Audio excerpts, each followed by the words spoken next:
Hello my dear students and friends, welcome to all of you. आप सभी कैसे हैं माय डियर स्टूडेंट्स? मैं Pramod Singh Yadav YouTube channel study with Pramod से।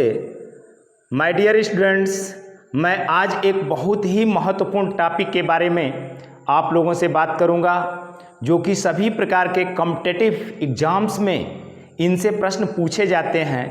तो आप हमेशा के लिए, ज़िंदगी भर के लिए अपने दिमाग में बैठा लीजिए कि कंजंक्शंस का प्रकार जो होते हैं और उन कंजंक्शंस का कहाँ कहाँ प्रयोग करते हैं, उन कंजंक्शंसों के साथ सब्जेक्ट और वर्ब का क्या ताल्लुक़ होता है, क्या संबंध होता है, इसको भी आप आज के वीडियो में जानेंगे। तो यह हमेशा ज़िंदगी भर के लिए अपने दिमागों में आप बैठा लीजिएगा और याद कर लीजिए इसको, क्योंकि हमेशा के लिए यह काम आने वाले कंजंक्शंस हैं। और कंजंक्शंस के आज दूसरे प्रकार, जिसको करेलेटिव कंजंक्शंस कहते हैं, सहसंबंधी संयोजक इसको हिंदी में कहते हैं। तो माय डियर स्टूडेंट्स, मैं चाहूँगा कि आप सभी लोग मेरी वीडियो में अंत तक बने रहिएगा, ताकि आपसे कोई भी कंजंक्शंस मिस न हो पाए। इसके लिए मैं आपसे चाहूँगा कि आप अपने दिमाग को कंसंट्रेट कर लें, एकाग्रचित कर लें और वीडियो को बहुत ही ध्यान से, बारीकी से आप देखें, क्योंकि मैं कंजंक्शंस के बारे में आप सभी लोगों को डीपली और डिटेल में बताने का मैं प्रयास कर रहा हूँ। तो आइए माय डियर स्टूडेंट्स, आज मैं कंजंक्शंस के दूसरे प्रकार करेलेटिव कंजंक्शंस, जिसको हम लोग सहसंबंधी संयोजक कहते हैं, इसके बारे में मैं आप सभी लोगों से चर्चा करूंगा। तो करेलेटिव कंजंक्शंस जो होते हैं, कोऑर्डिनेटिंग कंजंक्शंस के ही एक प्रकार होते हैं। होता क्या है कि कोऑर्डिनेटिंग कंजंक्शन में सिंगल आपके कंजंक्शंस आते हैं, लेकिन करेलेटिव कंजंक्शंस वे संयोजक होते हैं जो आपके पेयर में प्रयोग किए जाते हैं। जैसा कि आप देखेंगे, अभी हम आपको बताएंगे कि these conjunctions are used in pairs. ये संयोजक जोड़े में प्रयोग किए जाते हैं। Here are some correlative conjunctions. यहाँ मैं कुछ करेलेटिव कंजंक्शंस के बारे में आप सभी से मैं चर्चा करूँगा। और आप देखें कि सो के साथ दैट का प्रयोग होता है, सो के साथ ये दैट पेयर में आता है।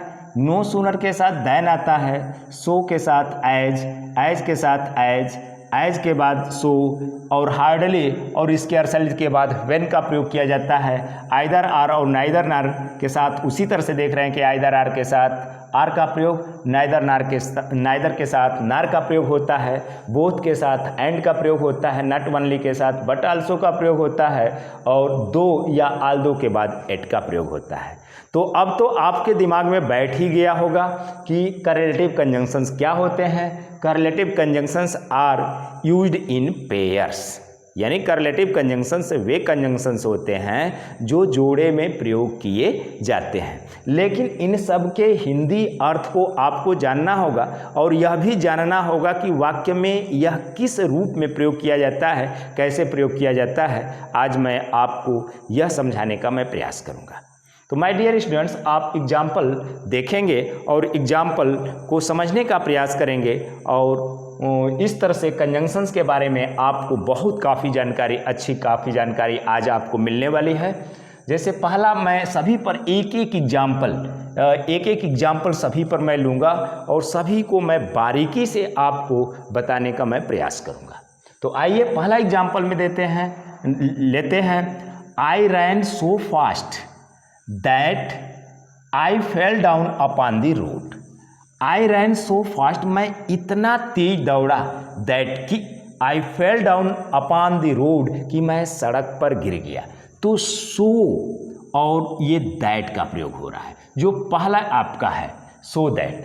आई रैन सो फास्ट, मैं इतना तेज दौड़ा, that I fell down upon the road, कि मैं सड़क पर गिर गया। तो आप देख रहे हैं कि करेलेटिव कंजंक्शन सो के साथ दैट का प्रयोग होता है, तो इसको आपको ध्यान में रखना होगा। आइए दूसरा बताते हैं। नो सूनर के साथ दैन का प्रयोग किया जाता है।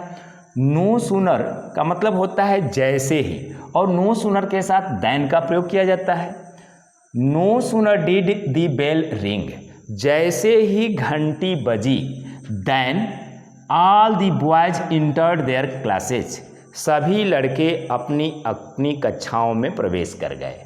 तो नो सूनर के साथ देन का प्रयोग किया जाता है। तो जैसे ही मतलब होता है, no sooner did the bell ring, जैसे ही घंटी बजी, then all the boys entered their classes, सभी लड़के अपने अपने कक्षाओं में प्रवेश किए। अब नो सूनर के जगह पर एज सुन एज का प्रयोग किया जाता है और एज सुन एज के बाद कामा लगाया जाता है, जबकि एज सुन एज आपका करलेटिव कंजंक्शन नहीं है, आपका सबऑर्डिनेटिंग कंजंक्शन है। अगले वीडियो में मैं आपसे एज सुन एज के बारे में मैं चर्चा करूंगा, क्योंकि वह as soon as subordinating conjunctions का एक वह प्रकार है, अंग है वह। आइए अगला मैं बताता हूं कि राजन, हाँ यह हमने बता दिया, दो बताया। अब इसके बाद सो और एज का प्रयोग करेंगे। सो और एज का प्रयोग कहाँ करते हैं, देखें। राजन इज नॉट सो हैंडसम, राजन उतना सुंदर नहीं है, एज हिज ब्रदर, जितना कि उसका भाई।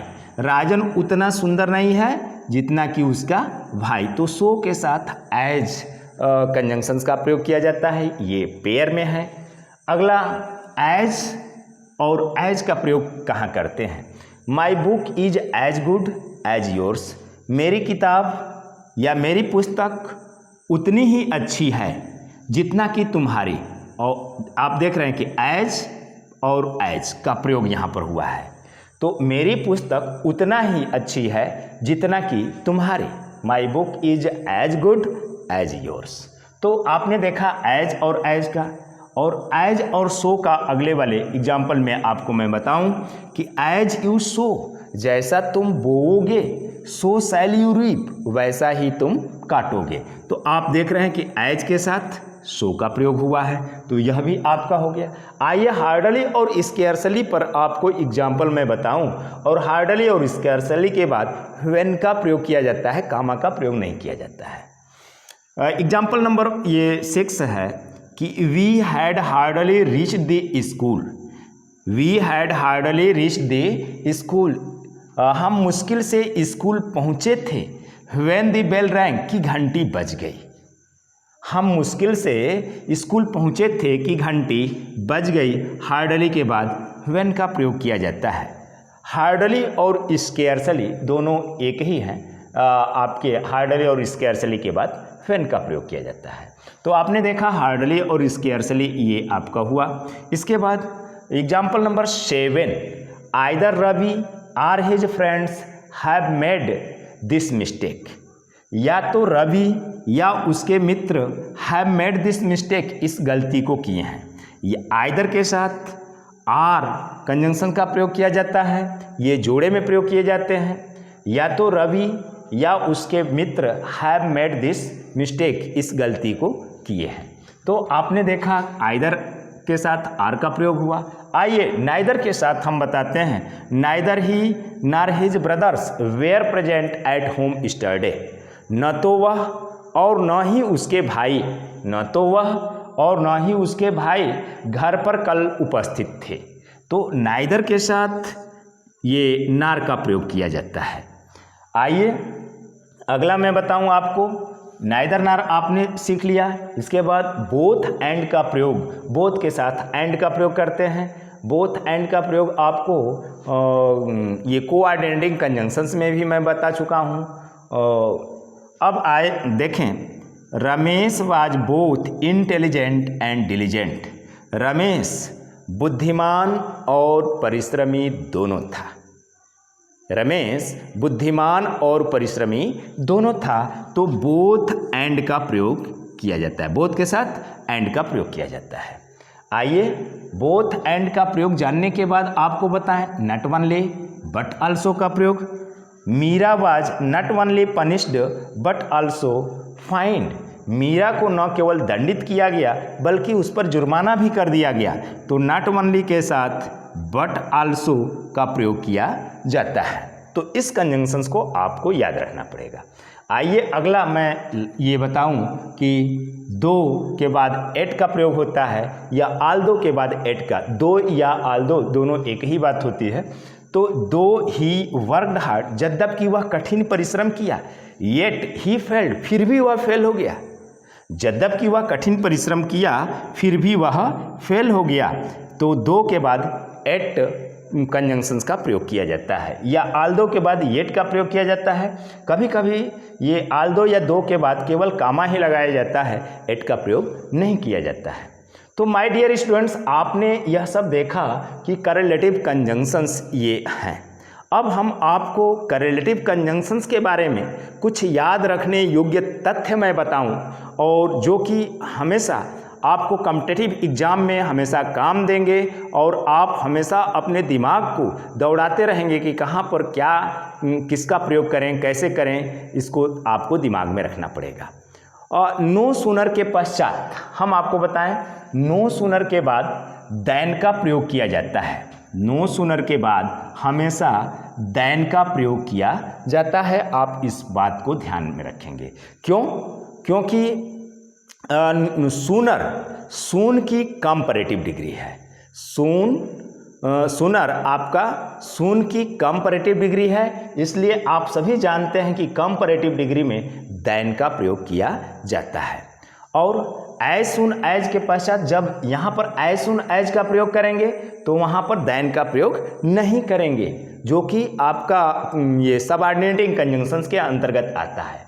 एज सून एज का प्रयोग करेंगे तो यहाँ पर ये देन का प्रयोग नहीं होगा, बल्कि यहाँ देन के जगह पर आपका एज सून एज लगाएंगे तो कामा लगा देंगे।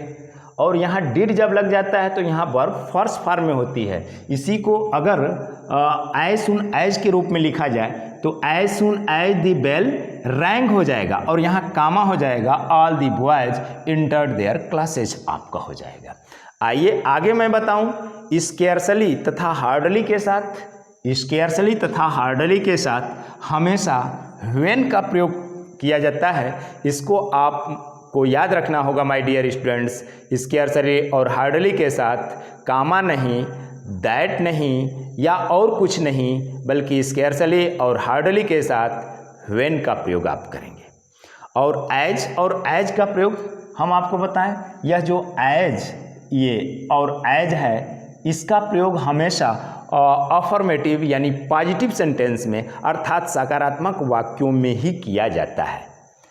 एज और एज का प्रयोग अफर्मेटिव सेंटेंस में किया जाता है, यानी पॉजिटिव सेंटेंस में, जिसको सकारात्मक वाक्य में सकारात्मक कहते हैं। और सो और एज का प्रयोग नेगेटिव सेंटेंसेज में किया जाता है। हमने यहाँ पर लिखा है ये सो और ये नॉट, यह देख रहे हैं कि Rajan is not so handsome as his brother, तो यह नेगेटिव आपका है, तो सो और एज का प्रयोग करते हैं।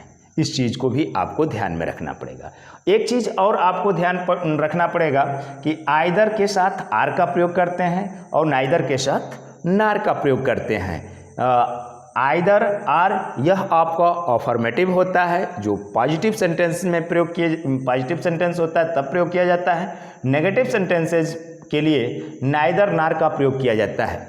एक चीज़ आपको और मैं महत्वपूर्ण आपको बता दूं कि जब सब्जेक्ट के साथ आइदर आर और नाइदर नार से जब दो सब्जेक्ट जुड़े हुए होते हैं, बहुत ही कॉम्पिटिटिव एग्जाम में यह प्रश्न पूछे जाते हैं कि आइदर आर और नाइदर नार से जब दो सब्जेक्ट जुड़े हुए हों तो किस सब्जेक्ट के अनुसार आपकी वर्ब आएगी, पहले वाले सब्जेक्ट के अनुसार वर्ब आएगी या दूसरे वाले सब्जेक्ट के अनुसार आएगी। तो माय डियर स्टूडेंट्स, आप याद रख लें, आइदर आर और नाइदर नार से जब दो सब्जेक्ट जुड़े हुए हों तो दूसरे वाले सब्जेक्ट के अनुसार वर्ब आएगी। एक चीज़ और आपको मैं बता दूं, जबकि कोऑर्डिनेटिंग कंजंक्शंस में वो आता है एज वेल एज के साथ, जब दो सब्जेक्ट जुड़े हुए होते हैं तो पहले वाले सब्जेक्ट के अनुसार वर्ब आती है। यह भी बहुत कई बार कॉम्पिटिटिव एग्जामों में पूछा जाता है। एज वेल एज से जब दो सब्जेक्ट जुटेंगे तो पहले वाले सब्जेक्ट के अनुसार वर्ब आएगी। तो जैसे हम आपको बता दें आइदर आर और नाइदर नार में आप यहाँ रवि देख रहे हैं, और यहाँ पर हिज फ्रेंड्स देख रहे हैं। हमने बताया दूसरे वाले सब्जेक्ट के अनुसार हिज फ्रेंड्स के अनुसार आपका हैव आया है। अगर रवि के अनुसार ये रखा जाता तो यहाँ हैज होता, लेकिन नहीं, रवि के अनुसार आपको नहीं रखना है, पहले वाले सब्जेक्ट के अनुसार नहीं बल्कि सेकेंड वाले सब्जेक्ट के अनुसार आपको वर्ब प्रयोग करना है, यानी हिज फ्रेंड्स के अनुसार आप हैव रखेंगे। उसी तरह से सेम नाइदर नार के साथ भी वही बात होती है। तो neither he nor his brothers were present at home, तो हिज ब्रदर्स के अनुसार यह वेयर रखा गया है, या अगर ही रहता, ही के अनुसार अगर रखा जाता तो यहाँ वाज होता, लेकिन नहीं, दूसरे वाले सब्जेक्ट के अनुसार ही आपको वर्ब रखना है। हिज ब्रदर्स आपका प्लूरल सब्जेक्ट है, इसलिए वेयर आपका प्लूरल वर्ब रखेंगे। इस चीज़ को आपको याद रखना पड़ेगा। आप देखेंगे कि बहुत ढेर सारे कॉम्पिटिटिव एग्जाम्स में ये सब पूछे जाते हैं। आइए अगला मैं बताऊं आपको कि बोथ के साथ एंड का प्रयोग करते हैं, नट ओनली के साथ बट आल्सो का प्रयोग किया जाता है, और आल्दो या दो के साथ येट का प्रयोग किया जाता है। माय डियर स्टूडेंट्स, इन सब कंजंक्शंस को आप याद रखेंगे और मेरी वीडियो आप सभी लोगों को पसंद आती हो तो माय डियर स्टूडेंट्स, मैं चाहूँगा कि मेरी वीडियो को आप सब्सक्राइब करें और लाइक करें और शेयर करें, ताकि आपके दूसरे जो साथी हों, दूसरे आपके फ्रेंड्स हो, वह भी इस वीडियो से लाभ उठा सकें। तो अधिक से अधिक आप वीडियो को शेयर करें और आप इसे ध्यान से पढ़ करके आप अपने परीक्षाओं में अच्छे अंकों को आप प्राप्त कर सकते हैं। इन्हीं सब शुभकामनाओं के साथ मैं आपसे विदा लेता हूं, और अंत में मैं आपसे यह कहना चाहूँगा कि आप मेरी वीडियो को निश्चित रूप से सब्सक्राइब करें, लाइक करें और शेयर करें। बाय। अगले वीडियो में मैं पुनः आपसे मिलूँगा।